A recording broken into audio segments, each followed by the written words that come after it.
친구를 보면 그 사람이 대강 어떤 사람인지 알게 된다고도 합니다. 정말 그런가요? 아마 그런 것 같습니다. 대략은 그런 것 같습니다. 각 사람이 가지고 있는 에너지나 힘의 크기, 또 사회에 대한 관심과 영향력, 그리고 그 사람의 성향이나 기질에 따라서 이미 만나는 사람들이 얼추 결정된다고 봐도 크게 다르지 않습니다. 뭐 100%다 같진 않겠죠. 그러나 80%만 같으면 나머지 다른 20%는 좀 용서하면서 사람들이 살기 마련입니다. 정치적 성향이 좀 다르다 할지라도 나머지가 많이 비슷하면 그냥 참고 사는 것이죠. 그래서 자꾸 만나려는 사람들이 있고, 그에 반대로 될 수 있는 대로 만나지 않았으면 하고 마음에 꺼리는 사람들이 있게 되어집니다. 그러면서 우리가 만나는 사회, 우리가 생활하는 생활권들이 결정이 되어지죠. 어떤 학교를 나왔느냐, 또 어떤 직업을 가졌느냐에 따라서 만나는 장이 다릅니다. 또 무엇에 관심이 있느냐에 따라서 그 만남이 주는 에너지도 다 다르지요. 다 비슷한데 한 사람이 다르다, 좀 이질적인 사람이 있다, 정말 어색한 사람 아닙니까? 어색해지고 결국 내치거나 또는 스스로 난 여기가 내가 있을 곳이 아니야 라고 마음의 결정을 하고 안 가게 되어지죠. 그래서 결국 그 만남, 그 사회가 주는 에너지의 크기와 정도는 상대방한테 있기도 하지만 그 책임이 저 사람한테만 있는 것이 아니라 함께 이 사회, 이 모임, 이 만남을 구성하고 있는 나에게도 그 책임이 아마 있다라고도 할 수 있습니다. 내가 그 정도니까 그 정도 사람들과 같이 만나서 이야기하고 또 생활을 하는 것이죠. 맨날 욕하고 갈등하고 대립한다 하더라도 그러면서 자연스럽게 공통의 특징을 우리가 만들어 갑니다. 가족이면 가족 나름대로의 특징이 있고요. 또 같이 만나는 동호회면 동호회의 특징이 있고요. 또 주로 만나는 사람들마다 그 사람 욕한다 할지라도 사실 비슷한 특징들이 있기 때문에 만나는 거지요. 그렇게 해서 그런 특징이 만들어집니다. 나는 좀 달라 라고 나는 스스로 생각한다 할지라도 밖에서 보면 다 그냥 비슷한 사람들입니다. 그리고 그 사람들 나름의 격이, 위치가, 수준이 결정이 된다고도 할 수 있습니다. 어떤 사람들은 만나서 먹고 또 술 마시고 세상에 이런저런 이야기하면서 서로 위로하고 그렇게 만나기도 합니다. 뭐 그거 그렇게 나쁘다고 이야기할 것은 없다고 생각이 되어집니다. 그러나 거기 가서는 다른 거 기대하기가 힘들지요. 사람들이 공유하고 있는 생각 이외에 또 어떤 다른 습관을, 다른 목표를 제시하기는 되게 어렵습니다. 자기 변화, 또 미래, 새로운 사람, 내가 새로운 사람이 되어질 것에 대한 꿈을 거기에서는 꿀 수가 없습니다. 마음을 딱 접어야 합니다. 거기는 딱 거기까지입니다. 열심히 살다가 받은 스트레스, 그거 함께 만나서 먹고 마시면서 이야기하면서 푸는 겁니다. 거기에 그 이상의 기대를 가지게 되어지면 또 다른 갈등이 생기게 되어지죠. 이제 연휴입니다. 추석입니다. 또 우리가 어떤 이들은 가족끼리, 그동안 못 보았던 가족끼리 만나야 할 상황이 되기도 할 겁니다. 꼭 그게 좋은 것인가요? 그렇다고 할 수도 없습니다. 희한하게도 여러 식구들이, 여러 가족들이, 형제들이 만나면 거기에도 특징과 독특한 성격과 영성이 형성이 되어집니다. 참고로 영성이라는 단어는요, 기독교 전문 용어가 아닙니다. 영성이라는 단어는 사회적 용어고요. 어떤 사람들이 만나면 그 모임과 집단의 독특한 특징을 바로 영성이라고 하는 것이죠. 교사라면 교사의 영성이 있는 것이고, 또 어떤 직업이면 어떤 직업 나름의 영성이 있게 되어지죠. 가족의 문화가 있습니다. 그 가족의 문화가 형성되어 있습니다. 웬만해서는 그것을 이겨나가기가 어렵죠. 어떤 집을 만나면 위로합니다. 수고했다라고. 1년에 몇 번 못 만나지만 참 인생을 수고하고 살았다라고 그렇게 격려하고 위로하는 집안이 있습니다. 그런 집은 오히려 뭐 이렇게 먹는 거 준비하는 게 크게 중요하지가 않습니다.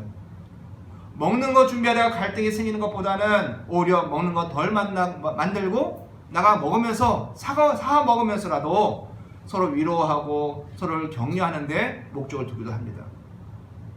그런데 어떤 집은 문화가 좀 다르지요? 딱 코스가 정해져 있습니다. 일단 집에 가면 음식이 많아야 합니다. 그리고 철저히 가부장적인 문화라서 여자들은 일만 합니다. 그러니 속으로 쌓이는 게 생기죠. 또 남자들은 먹고 또 마시고 또 고스톱을 치고 또 TV를 보고 일을 안 하고 한쪽에 모여 그렇게 있습니다. 근데 보면 거기 끝나지 않지요. 투닥거리기 시작합니다. 돈 문제 가지고 과거의 상처 가지고 자꾸 투닥거립니다. 갈등이 생깁니다. 소리를 지릅니다. 팔을 깹니다. 소우는 것을 소우한 그 감정을 술김에 술 기운으로 그냥 내뱉어 버리고 욕하고 나가버립니다. 큰 소리가 나고 욕하고 대판 싸우지요. 그래서 어떤 사람들에게는 그 만남 자체가 그냥 스트레스입니다. 추석이 온다, 설이 온다, 기쁘고 즐거운 것이 아니라 하기에 어려서는 세뱃돈 받는 기쁨이라도 있는데 커서는 줄 사람도 없기 때문에 크게 기쁘지 않은 것이죠. 오히려 그것이 스트레스가 되어지고 준비하기가 매우 힘듭니다. 학교, 대학 잘 못 갔습니다. 마음에 부담이 생기죠. 너 어느 학교 갔니? 왜 그러니? 라고 들어야 합니다. 직장에 취업을 못했습니다. 너 어쩌려고 그래? 라고 이야기를 듣습니다. 결혼을 안 했어요? 너 그러다가 그렇게 평생 늙는다. 책임져 주지도 않을 거면서 그런 얘기를 듣게 되어지죠. 스트레스가 되어집니다. 여러분, 이런 만남이 꼭 이런 형태로만 있는 것은 아닙니다. 사람들끼리의 만남 속에만 이러한 사회성이나 영성이 발생하는 것은 아니죠.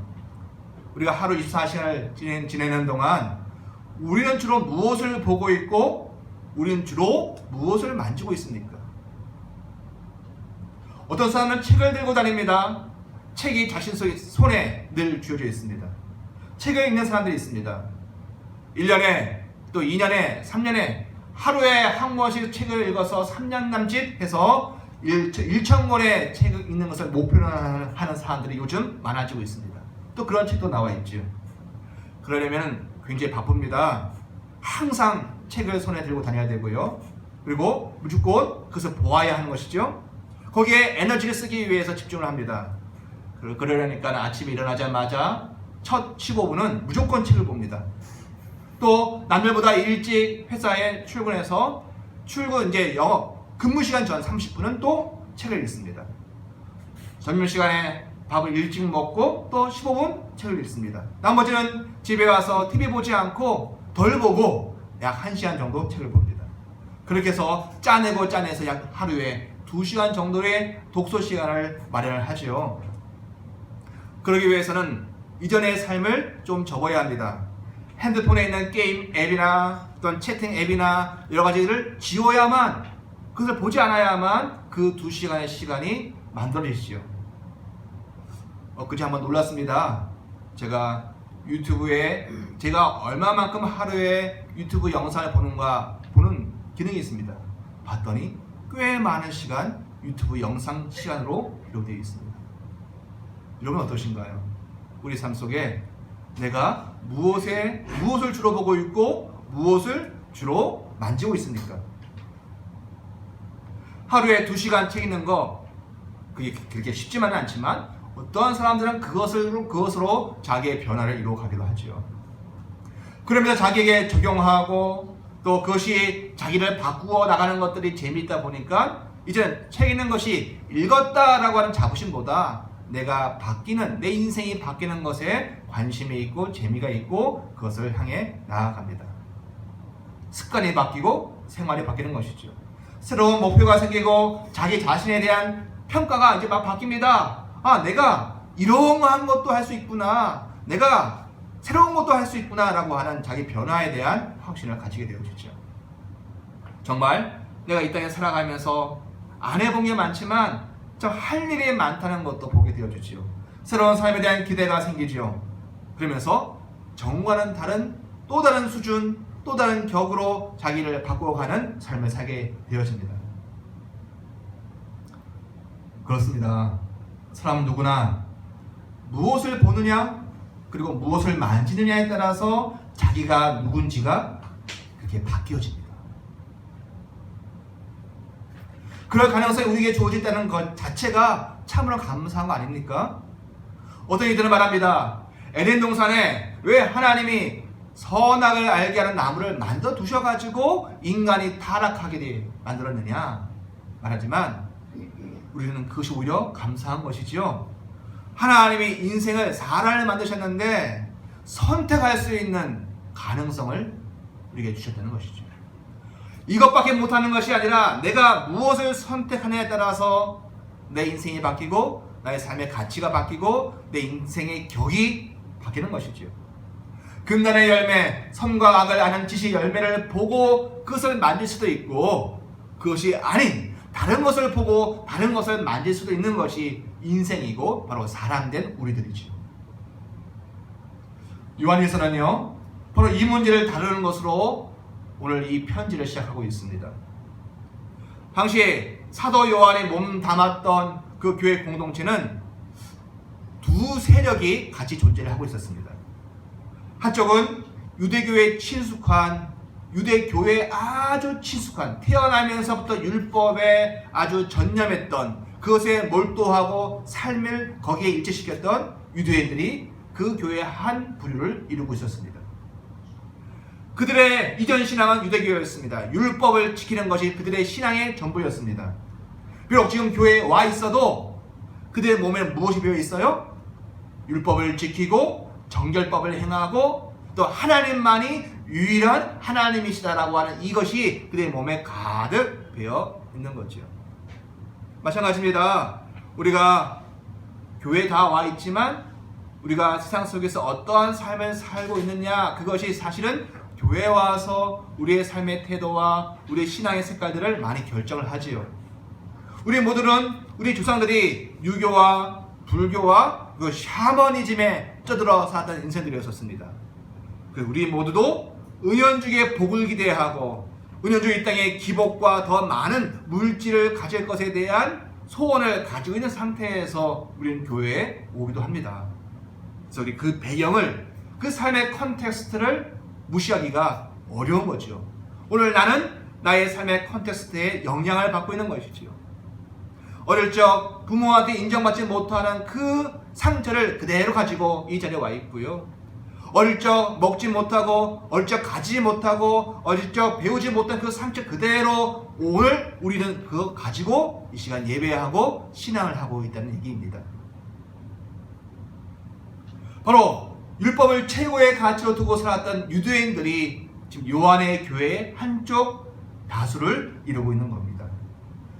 유일하신 하나님은 한 분뿐이시다라고 하는 이 사실을 너무 강조하였기 때문에 그것이 교회에 와 있어도 예수님을 믿어도 예수님에 대한 이해가 좀 다르게 되어졌습니다. 예수님에 대한 이해에 영향을 미치고 있는 것이죠. 하나님이 한 분뿐이라는 이 사실 때문에 그것에 대한 집중, 교육을 받았기 때문에 예수님을 어떻게 여겨요? 그분은 타고나신 인간이시다. 예수님 그분은 참으로 훌륭한 선생이시다. 우리의 모범이 되신 분이시다. 그러나 누구는 아니다? 그분은 하나님은 아니다라고 하는 생각을 가지고 교회에 들어와 있는 것이죠.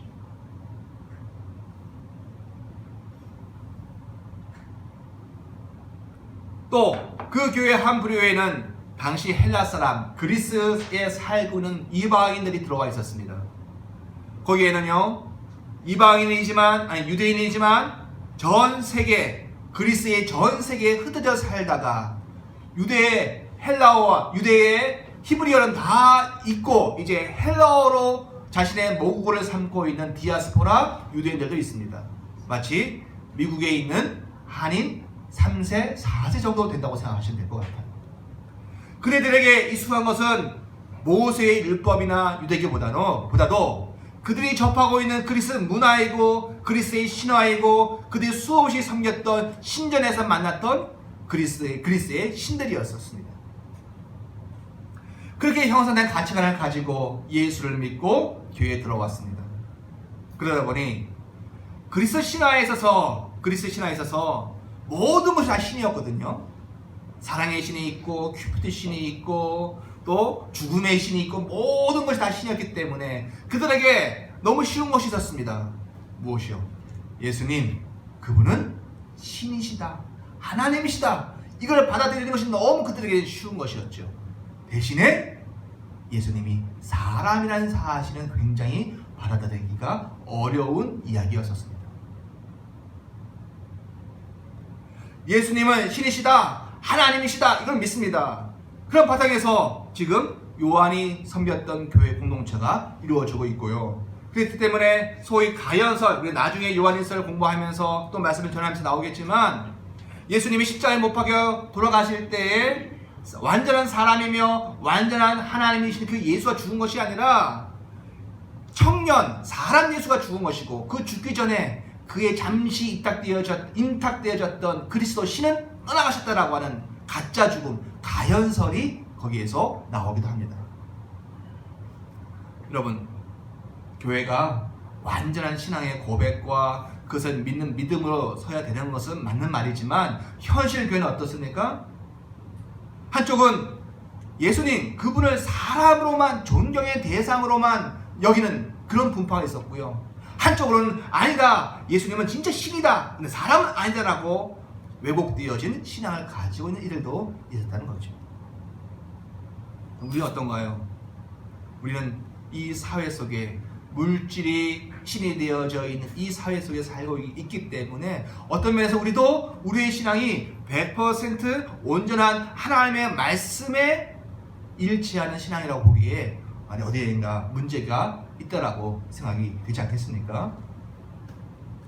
당시 요한이 섬겼던 그 교회에 이런 관점을 가진 사람들이 들어와 있었던, 바로 그것이 요한 일서를 썼던 상황이었습니다.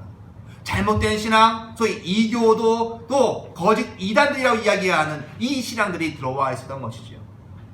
과연 예수가 누구신가에 대한 혼란이 있었고, 그것을 인하여 기독교가 아닌, 복음이 아닌 다른 이야기와 다른 삶과 다른 가치가 교회에 들어와 있었던 거죠. 바로 그런 상황에서 요한이 요한 일서를 썼던 겁니다. 그리고 그 첫 시작이 바로 요한 1서 1장 1절입니다. 한번 읽어보겠습니다. 시작. 태초부터 있는 생명의 말씀에 관하여는 우리가 들은 바요, 눈으로 본 바요, 자세히 보고 우리의 손으로 만진 바라. 요한은 여기서 바로 생명의 말씀, 기억나시나요? 지난주에 말씀이 무엇이었다? 로고스이었다. 그냥 언어가 아니라 하나님의 이성, 하나님이 전 세계를 공평하게 아름답게 만드시는 하나님의 이성을, 로고스를 우리는 말씀이라고 번역한다고 했지요. 바로 그 생명의 말씀, 생명을 주는 말씀, 그에 관하여 이야기를 한다라고 이야기를 하고 있습니다. 여기서 생명의 말씀은 그리스도 예수, 주님 자신을 이야기하기도 하고요. 또 다른 해석으로 보면은 그것이 복음의 메시지라고 이해할 수도 있습니다. 그러나 어쨌든 둘이 다 같은 떼어야 뗄 수 없는 불가분의 관계를 이야기하고 있는 것이죠. 그래서 일단은 예수 그리스도라고 이해하는 것이 가장 쉬운 이해라고 할 수 있습니다. 이 로고스, 그 말씀이 어디 있습니까? 원래 하늘에 있고 천상에 있고 창조되기 전부터 있었던 그 말씀 아닙니까? 사람들의 말로는 관념 속에, 생각 속에 있던 그러한 것이었습니다. 책 속에서나 읽을 수 있었던 철학자들의 이야기와 강의 속에만 있었던 바로 그 로고스 말씀이었습니다. 그런데 이 로고스를 요한은 어떻게 했습니까? 처음 예수를 믿던 그 사람들 어떻게 했다고요? 초기 기독교 신자들은 그 말씀을, 그 생명의 말씀을 계속 보아왔던 겁니다. 계속 그 말씀을 만져왔다는 겁니다. 바로 예수 그분을 보아왔고 그분을 만져왔다는 거예요. 생명의 로고스인데 그분이 그냥 영으로만 계신 것이 아니라 이 땅에 우리와 똑같은 육의 모습으로 오셨기 때문에 볼 수 있었고 만질 수 있었다는 이야기이죠. 이 이야기는 로고스이신 예수님이 결코 우리 한국 사람들이, 우리 민족이 이야기하는 사람이 혼백이나 또는 영의 상태로 계신 것이 아님을 이야기하고 있는 것이죠. 하나님 뭘 입어요? 육을 입고 우리 사람과 똑같이 우리 가운데 거하셨음을 이야기하는 것이요. 요한과 성도들이 보고 만질 수 있는 그 상태, 곧 육의 몸을 가진 상태라고 요한은 말하고 있는 겁니다. 여러분, 기독교는 뭡니까? 기독교는요, 육을 보고 만집니다. 그런데 뭘 체험해요? 거기에서 생명의 로고스를 체험하는 정도입니다. 그 생명의 하나님을, 로고스 하나님을 어디 간 산속에서 만나거나 자연에서 만나거나 신비한 귀신 체험을 통해 만나는 것이 아니라 바로 사람 속에서 그 하나님을 체험하는 것이 기독교입니다. 2000년 전에 어떻게 했을까요? 2000년 전에서는 목수이셨던 예수님을 보면서 또 갈릴리 해변을 다니시며 말씀하셨던, 또 병자와 아픈 자와 죽은 자를 치료하고 살리셨던 그 예수님을 보고 만지면서 사람들은 육에 거하시는 하나님을 체험했던 겁니다. 문제는요, 오늘입니다. 오늘 우리는 그 예수님을, 그 로고스를, 아니 하나님을 어떻게 체험합니까? 물론 기도해야 되죠. 우리가 또 예배해야 되죠. 찬양하는 가운데 있어야 되죠. 그러나 가장 기본적인 것은 무엇입니까?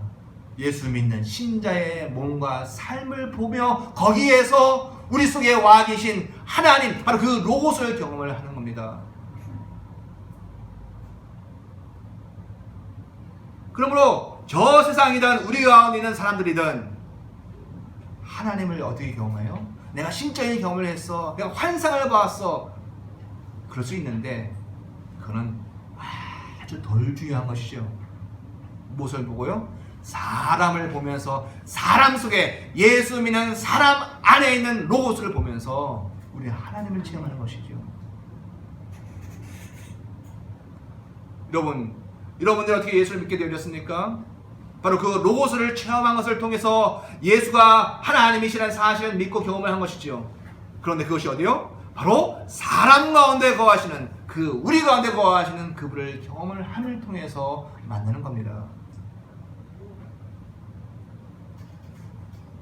이렇게 얘기해 볼까요? 여러분이 저 허목사를 보고 만지면서 여러분 무엇을 경험합니까? 양천어시의 한 자손으로서 저를 만지고 경험하는 것이 아니라 제 속에 어느 한 부분, 제 속에 깊이 감춰져 있는 어떠한 부분, 바로 그 로고스가 제 안에 있음을 보고 그 안에 계신 하나님이 그 안에 계심을 우리가 경험을 하는 것이 우리 신앙의 내용입니다. 우리가 성도들과 만남 속에서 우리는 무엇을 보고 만나나요? 만나가지고 새로운 사업을 하기 위해서 만나나요? 만나고 이야기하면서 돈 꾸기 위해서 만나나요? 또는 도움을 받기 위해서 우리가 만나고 있는 건가요? 아닙니다. 우리가 만나면 비록 우리의 육성에 한계가 있고 참으로 지저분한 것도 있고 욕심도 가득하지만 우리 속에 예수 믿기 때문에 내 안에, 우리 안에 누가 와 계세요? 그 로고스가, 하나님이 내 안에 와 계시기에 우리는 사귀면 사귈수록 우리의 떠있는 모든 것들을 제거해 나가면 우리 속에 그 하나님을 만나는 비결이 여기 있기 때문에 그렇습니다. 그러니 여러분, 이 만남이, 이 사귐이 약해지면 약해질수록 우리는 뭐가 약해질까요? 하나님과의 만남이 약해지는 거예요. 어떤 이들은 말합니다. 내가 예수님을 내 마음에 영접했다, 고백했다, 그러면 내가 오늘 구원받았다. 이런 사람 맞는 말입니다. 그러나 뭘 모르고 있습니까? 하나님은요, 사람 믿는 자들 안에서 오늘 우리를 만나주시고 은혜를 주시고 복을 주시고 구원의 역사를 일으켜 나가시는 사실입니다. 그래서 육은 굉장히 지저분하고 더럽습니다. 그래서 우리 속에 갈등도 생기죠. 힘듦도 생깁니다. 그런데 그건 더 깊은 곳에 보배가 있기 때문에 얘야 좀 참으라 라고 스스로를 위로하고 있는 것이죠. 여러분, 생명의 로고스 말씀일 때, 우리가 그것을 만날 때 바로 이곳 화곡동에서 하나님의 역사가 일어나는 것입니다.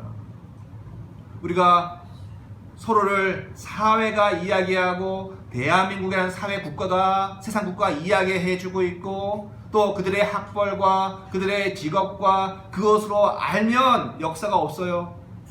우리가 뭘 알아야 됩니까? 서로의 사귐 속에서 하나님의 인도하심 속에 그 안에 거하시는 하나님을 체험하고 경험할 때 교회의 역사가 일어나는 것입니다.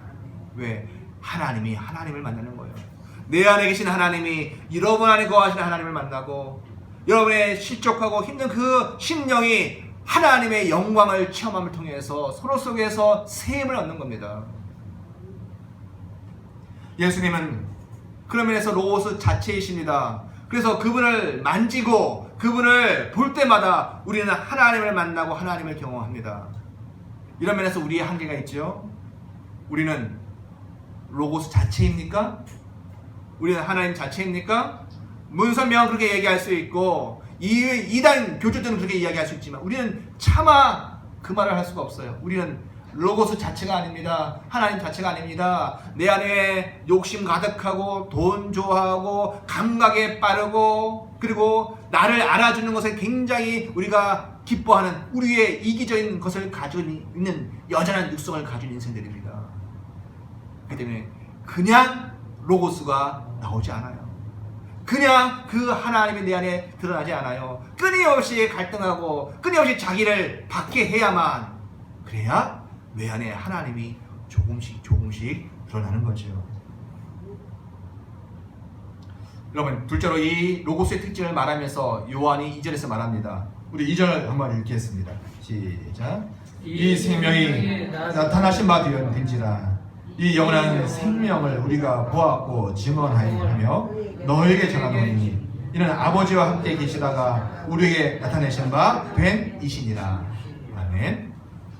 1절에서는 말씀이 굉장히 중요했다면 2절에서는 그 말씀을 다른 단어로 바꾸어 이야기하죠. 무엇입니까? 바로 생명입니다. 생명. 로고스이신 그분에게 참 생명이 있다 이 이야기를 하고 있는 거죠. 그런데 쭉 읽다 보면 왜 예수이신 그분 로고스 그분에게 참 생명이 있는지 이야기를 합니다.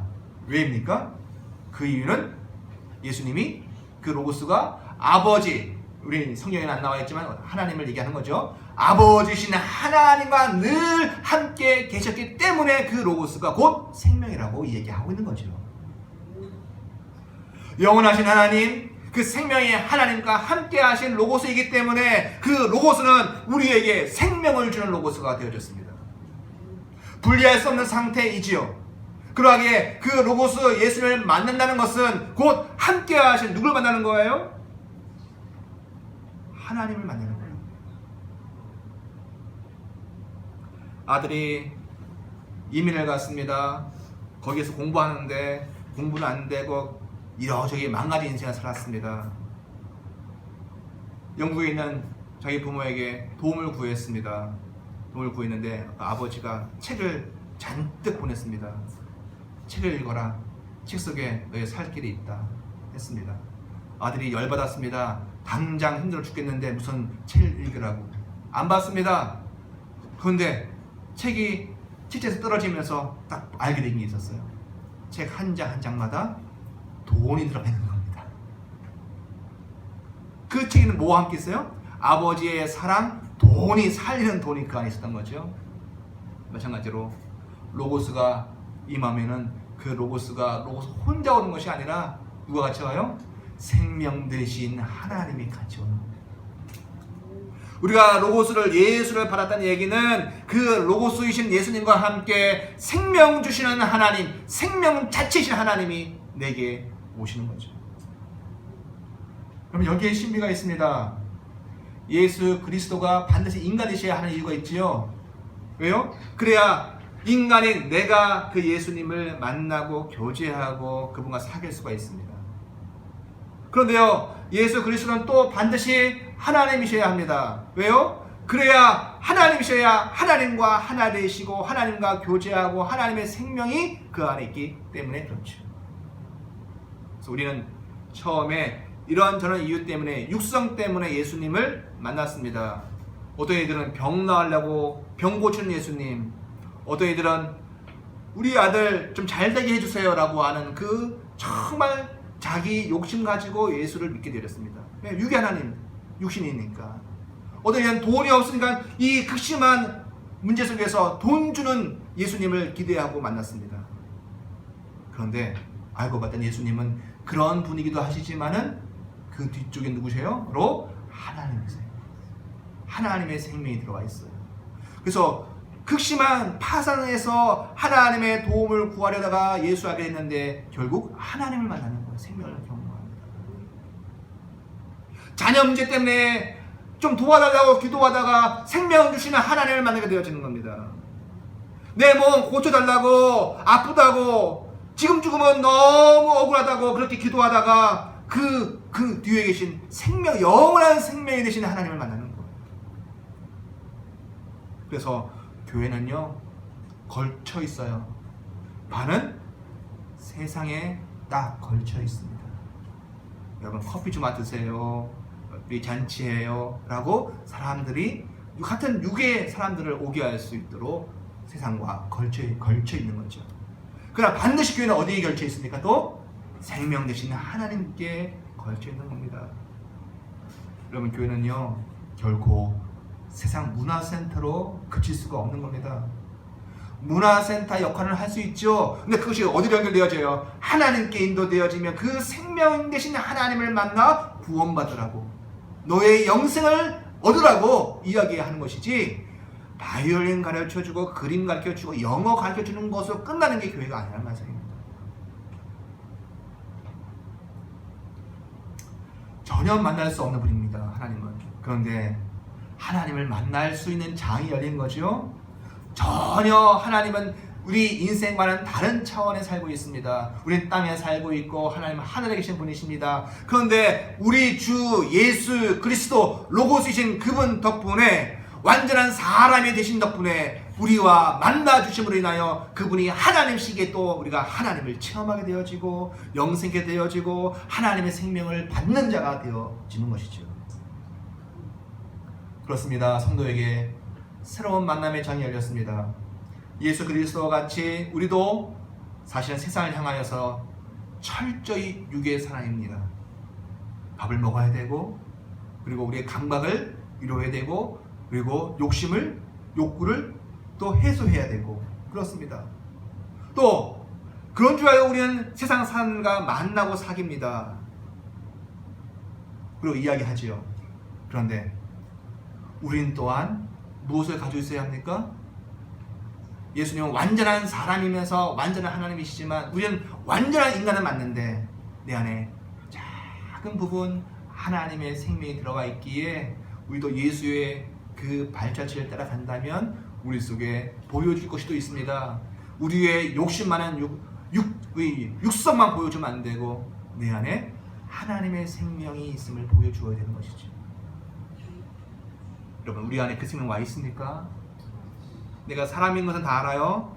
인간인 건 다 압니다. 그런데 내 안에 거듭나서 다시 태어나서 하나님이 내 안에 계시는 그 생명이 있고 그것을 우리가 지금 세상을 향해 보여주고 있어야 되는 것 아닙니까? 라고 묻죠, 제가. 여러분, 그리스도가 와 계심으로 세상은 이제 우리를 통해 살아계시는 하나님을 경험합니다.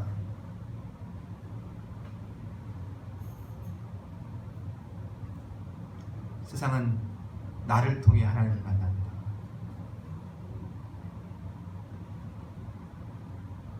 우리의 욕심과 우리의 물질에 대한 애착과 우리의 육의 본성만 가지고서는 도무지 하나님을 나타내 보일 수가 없습니다.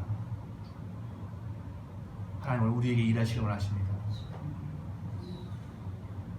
세상에 하나님을 나타내 보일 자는 바로 성도라고 말이죠. 오늘 그것이 바로 교제이고 코이노니아입니다. 우리 3절 읽겠습니다. 시작.